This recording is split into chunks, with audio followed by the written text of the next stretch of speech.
પ્રણત ક્લેશ નાશાય ગોવિંદાય નમો નમઃ.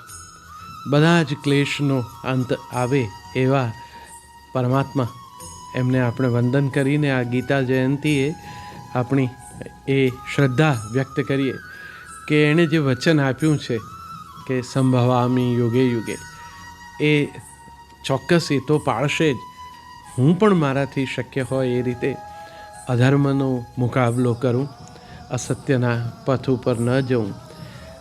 ભગવાનની એ અપેક્ષા આપણી પાસેથી પણ છે, કારણ કે એમણે ગિરિરાજ ધરણનું નામ જ્યારે ધારણ કર્યું ત્યારે એમણે ગિરિરાજને ધારણ કર્યો અને બધા ગોપ બાળોએ લાકડીઓનો ટેકો કર્યો, ત્યારે એ ટેકો કરનારાઓના મનમાં એ શુભ ભાવ હતો કે અંતે તો ગોવર્ધન એ પોતે જ ઊંચકશે, પણ આપણે પણ આંગળી એમાં અડાડીએ. કવિ મેઘબિંદુનો આ શેર મને યાદ આવી ગયો. વાત સાચી છે. પરમાત્માના કામમાં આપણે આપણો સહયોગ પણ આપીએ.